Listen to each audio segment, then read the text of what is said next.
Hey you guys! Hello, hello! How's it going? How's it going, everybody?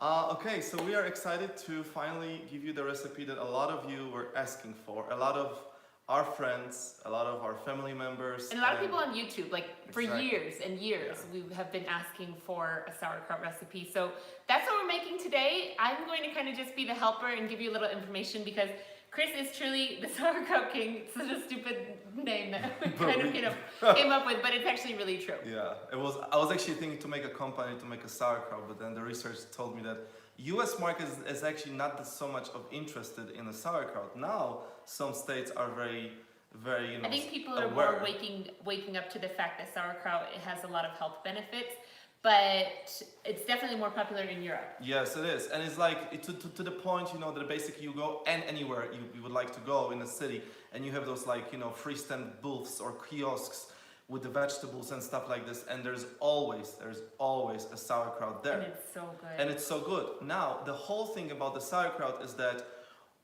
it can be brine and it can be just a little bit on the other side. So what we're gonna do, we just basically gonna put the salt in a cabbage. That's all we're gonna use. We're just gonna use 2 ingredients, maybe 3, it depends, but most of the time it's only 2 ingredients. To do this whole thing, you cannot make it in a one video because it just takes time. It takes about 7 days at least. Now this is the tricky part. What we're gonna do is we're gonna show you the Polish way of making. Yeah, this is not like an American sauerkraut, and it's way better. I never liked American sauerkraut, but Polish sauerkraut or European sauerkraut is way better, way simple ingredients, no vinegars or just over disgusting taste.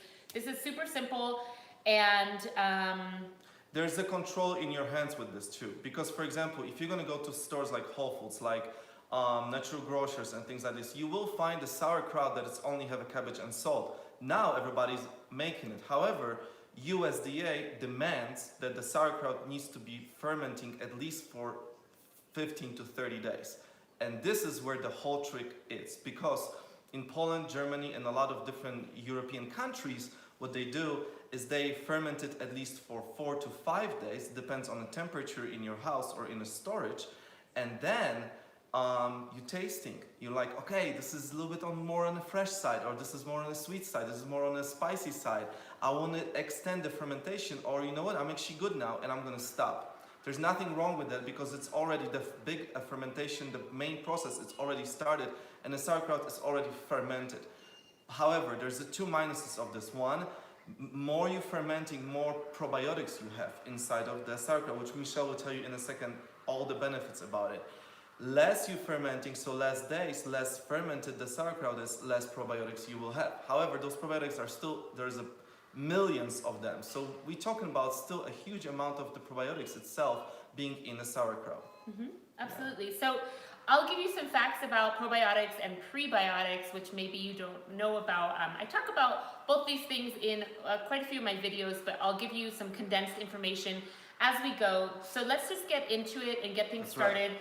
And just tell us how many cabbages you're using for this situation, right, and what to look for when you're picking them out. So normally the way we do this now is I am having 20 pounds of cabbage. You don't need to do that. You don't need to do that. The easiest way to do it, if you want to just have it as a go, is to do about 5 pounds. 2, it's not enough. But we like to make a lot in advance because we have an extra refrigerator with lots of sauerkraut. Probably you have maybe 15 or 20. Yeah, as you've seen on the thumbnail, we have a lot of it always. And we always have some available to us. So we just make a large batch and then we just know that we're going to have it for later, and it's so good.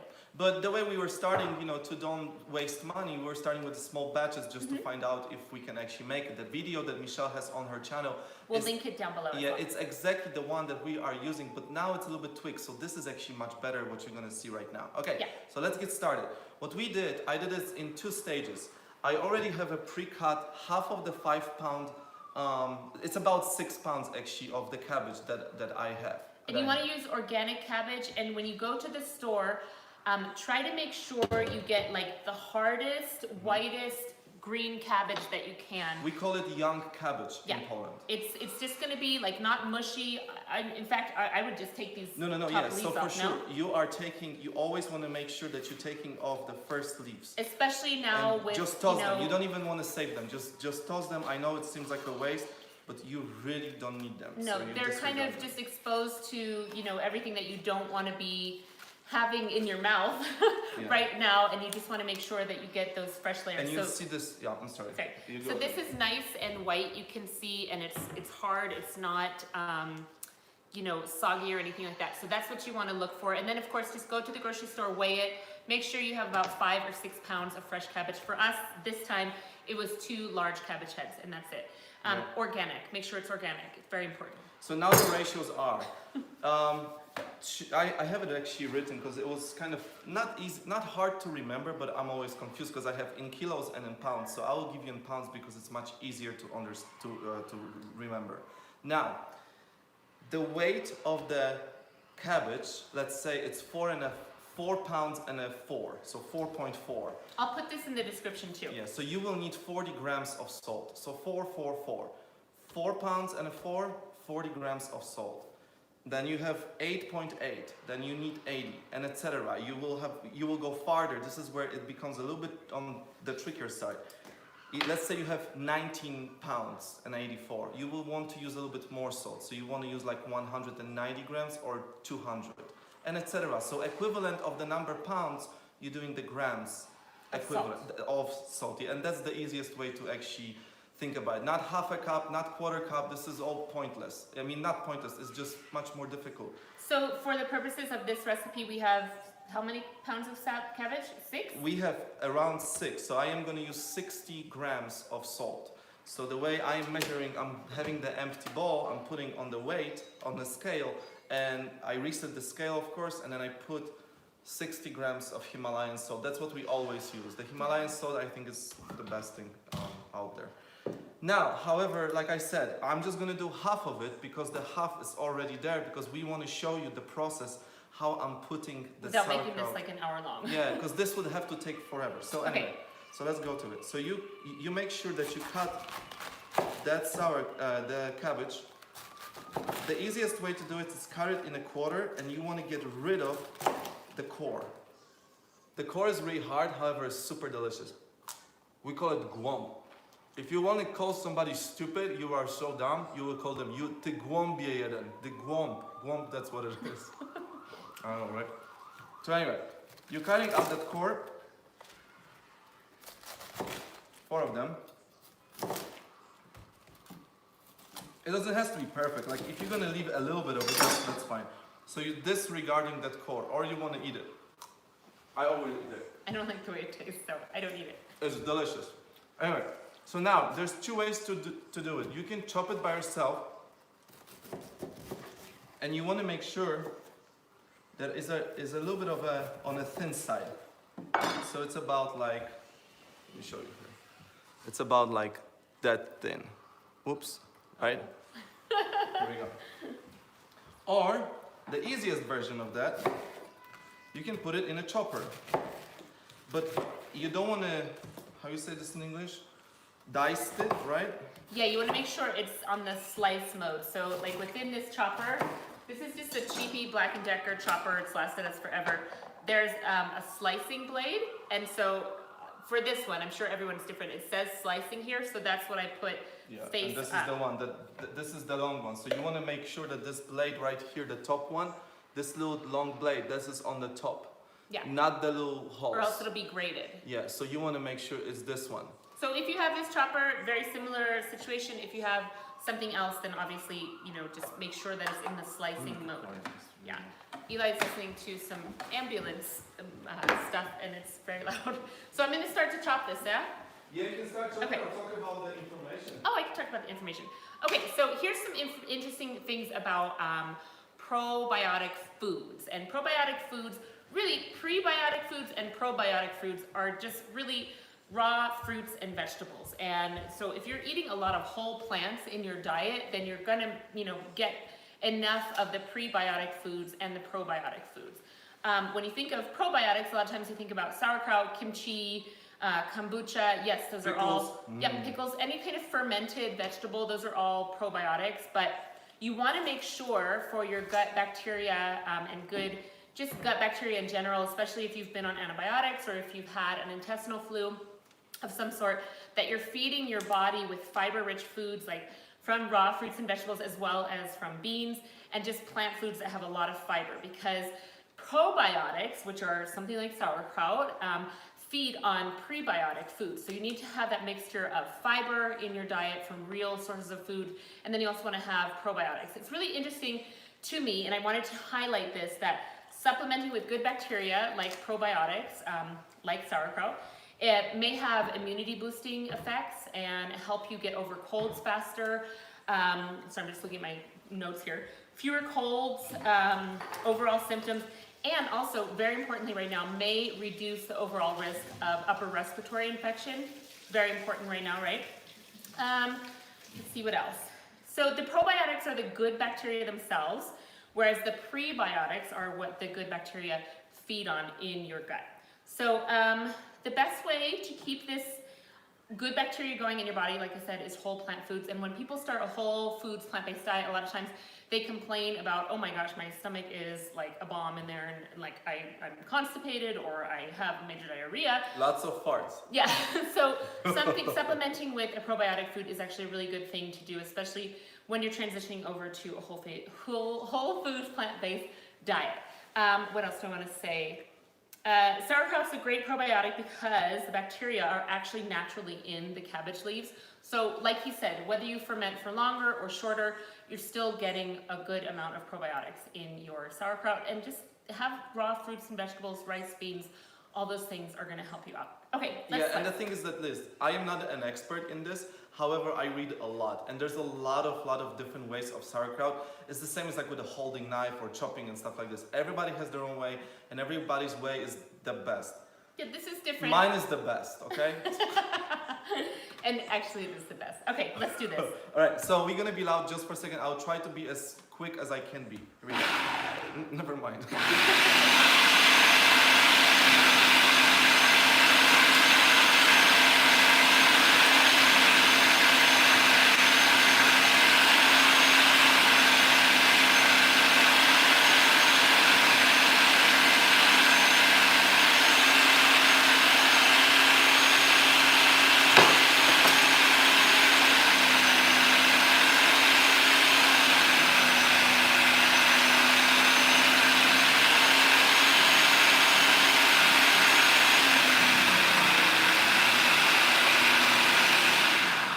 Now this is the time when you need a bigger chopper. Yeah, it would be helpful if we had a bigger one, to be honest, with how much sauerkraut we make. I'm gonna wash my hands. So now, what you do is this. You want to put this into the bowl, the whole thing, in a large bowl. You want to make sure that you have enough place and space. And in every batch that you put, you just put a little bit of salt to it. Just the salt that you measure, but obviously you don't want to put the whole of it, just like a layer. Now you want to mix it, the salt, and really beat this up. The more you beat this up, you can do it with your hands, you can do whatever you want. You know, like a wooden spoon. Don't use metal. Well, you can use metal at the first, but don't use metal afterwards. I'll explain it in a second. So you want to keep it beating this up as much as possible. And you continue. Let me just wash my hands. So how come you can use a metal bowl if you're not supposed to use metal? So I'll tell you in a second. Okay. So the idea about the metal, hold on let's to just that chop thought. that, yeah. And then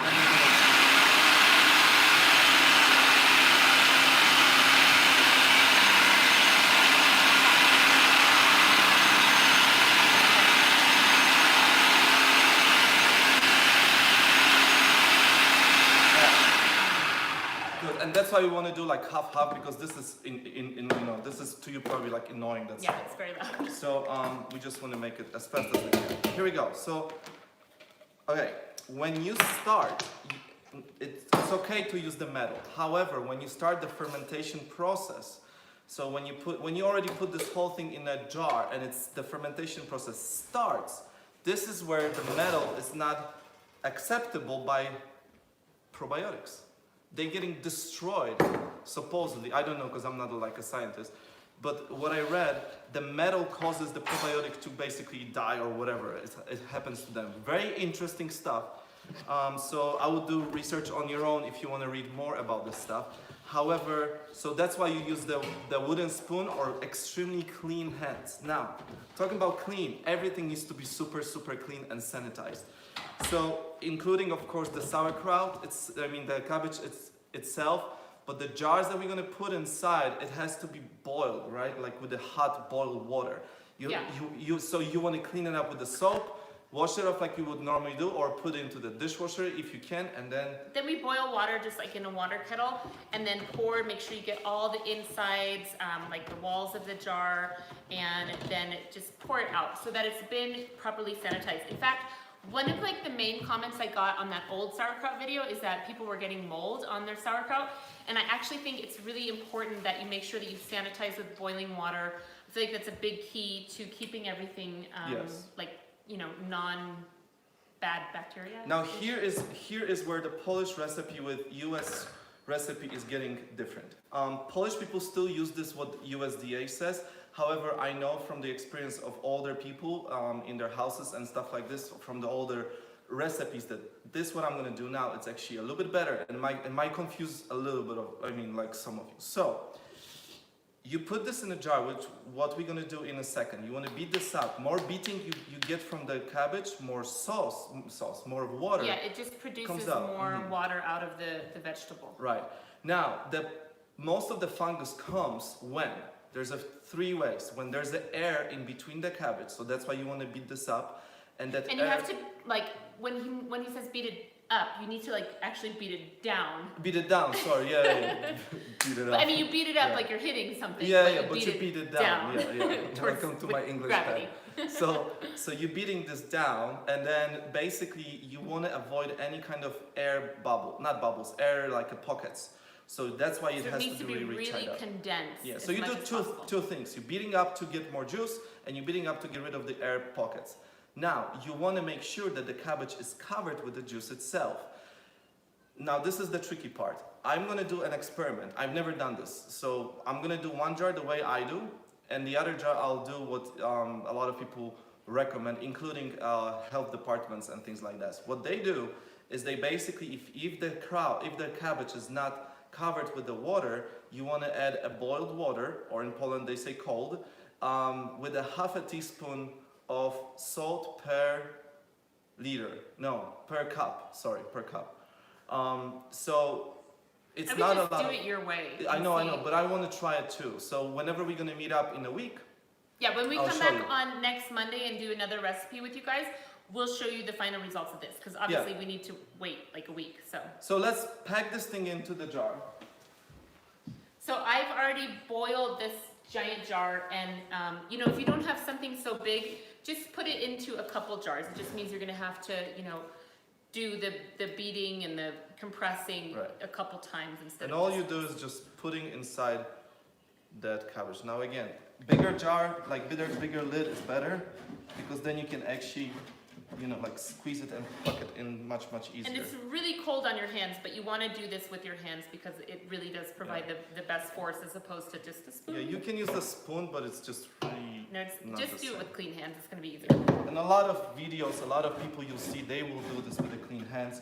And you see, you can see the juice. Now, the thing is this, what we skipped, there's one more step to this, which we skipped now just to show you. I will put it back. But this here, the cabbage with the salt needs to stay for at least 45 minutes in the bowl and just kind of like absorb all the salt and produces the water, and then you put it in. But for the video's sake, I'm just showing you what I do. And I'll leave the whole instruction pattern in the description in case this is confusing. Yeah, and you can see there's already so much water. We didn't even do anything, right? But this beating down, it's both. It's beating up and it's beating down. Beating up. It helps to do that. Now, you want to leave about 3 to 5 inches of room in your jar, because this is going to expand. The gases cause it to rise, not rise like a bread, but just basically comes up because the water comes up and everything. Yeah, you definitely want to do that. It reminds me, this one time I was trying to make kombucha at home by myself, and I didn't leave enough room in the jar, and I heard this giant explosion, and it exploded everywhere just because of like the fermentation and the gas. So I don't think that would happen with sauerkraut, but just do leave that little bit of space. Yeah, so this is like, you see, I could probably squeeze one more cabbage, but however, I am gonna, this is for the sake of the presentation, but what I'm gonna actually do is put in the smaller jars.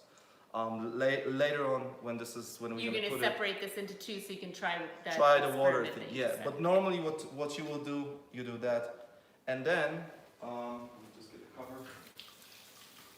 I feel so useless, I don't know. Just the helper over here. If you have like a regular jar, you want to tight this just a little bit. You don't want to like fully tight. You just want to tight just a little bit. So there's still some air coming in. There's also a special jars to make this happen, with like a little pipe, so releasing the air and everything, and that's cool. There's also the stone jars, which is also great, and we were thinking to do that too. However, and this is where I go against some things, but in Poland, people actually do this. Not all of them, but a lot of them. I mix this every morning and every evening. People say, oh no, you're getting the bacteria inside and stuff like this. Nothing just wash your hands. ever happened. And it needs to be kind of mixed around a lot. If you just leave it, that's where you're gonna maybe run into some problems with mold. You can squeeze it. That's another way to do it. However, I squeeze it with like a plate and a stone and stuff like this, and the mold came in right away. Yeah, and I did it twice. Too, you're making this for your own purposes. It's not you're to sell. Trying it's to just sell for this. yourself. You're just making it for yourself. Yeah, so you can try our version. It's really great. So again, one more time, I'm mixing this, and I'll show you now how. I'm mixing this with clean hands, like this, twice a day. So I'm basically like, just and putting this it does start to smell like very farty in your kitchen. Yeah. When you open it. Yeah, when you open it. And then you close it like right away, right? Now the interesting part about this, to go against the grain of what health, a lot of people say, is that if you will see that there's a mold coming out or some kind of like a dry bubbles or something like this, guess what you do? You take this out. So you do open the jar and you're adding the oxygen come inside. So that's the paradox of the whole thing. I know, but you're looking at it at the standpoint like you're trying to sell it to somebody. Yeah, I know, but I'm trying to be healthy with you guys, you know what I'm saying? Like, so nobody will say like, oh, well, we do this differently, you know what I'm saying? Yeah, and you do this differently, and this is so cool. So anyway, so that's how you make this. So now you want to put this away from the sun. You want to put this in a place that have a temperature between 60 and 70 of Fahrenheit. Up to 75, you don't want to go farther than this, because then the fermentation process is coming really harsh. And the cabbage itself is becoming very soft. And the taste of it is over fermented and it's just awful. It's really it's not good. So you want to keep it in somewhere in between 60 and 75 degrees of Fahrenheit. 60, it's 16 of Celsius, 61 is 16. So I would say in about like a room temperature, right? 16 to like whatever, 21 or something like that in Celsius. And that's basically what you do. And now again, you mixing or not, your choice. Every morning and evening or not, just squeeze it in until the water makes it. And the water wants to stay above the cabbage. The water needs to stay above the cabbage. And that's this the most will important create even more water as the days go by. So then you basically you let it. Of course, I go talk and I can't talk. You let it sit and you mix it every day for about like 4 or 5 days. Yeah, 4 or 5 days. Do 7. Do 4 or 5 days, do whatever, you know what I'm saying? There's so many ways to do it. You're just gonna taste it. It does not taste like American sauerkraut. It's very European if you've ever had any European sauerkraut. It's very fresh, depending on how fresh your cabbage is, it might have a little zing to it. Find the taste that you like, and then that's the day you stop fermenting. That's right. And then from that point, what do you do? And then from that, you basically, so as soon as you feel like, okay, this is ready, this is tasty, this is great, then you're boiling all the other jars that you want to put this sauerkraut inside. You want to boil the jars itself, and you want to boil the lids as well. So you could use, if you have like canning jars, you can absolutely use that with the lids, the mason jar lids. Or if you just have extra like recycled jars that you have lids, you can use those too. It doesn't really matter. The thing that we don't want to make you go out and do is buy a bunch of stuff. So use use the biggest bowl that you have for mixing.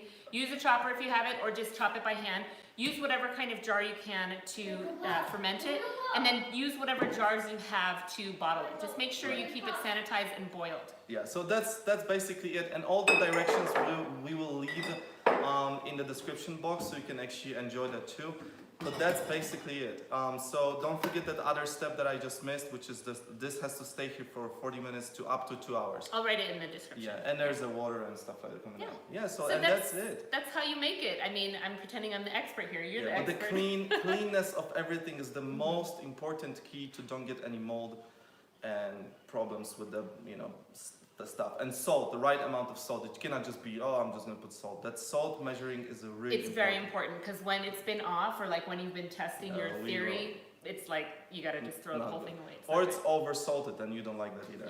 Yeah. So that's it. Okay, so come back on next Monday at 10 a.m. Pacific Standard Time, and we'll show you the end result and tell you how it tastes and everything like that. And then we got some requests last week. I don't know what we're making next week, but it will also be requested. Birthday cake. Birthday cake's not healthy. Oh, okay. But there was a lot of requests for birthday cake. Actually, it might not be a bad thing, because we're in quarantine, and if somebody has a birthday, birthdays are happening. There you go. You need to make a cake, right? So maybe we will do this cake is the bomb. It's really good. There's nothing like it, and everybody you in my would be family like, loves that's it. vegan, that's like better than normal cake. It is better than normal really good. cake. So okay, so I guess we're making birthday cake for I'm next sorry, I didn't know. It's just not very healthy. Okay, well then we can make something else. No, it's like you can have it every once in a while, but please don't think that I'm endorsing. Please have all this cake all the time, and you're gonna be totally thin and vegan, and you're gonna look like me, basically, without the baby inside. Okay, you guys, thanks so much for watching. Ciao, ciao, and guys. we'll see you Stay next time. Healthy, enjoy. If you have any questions, leave them down below, and I will get back to you. Okay, bye. Bye.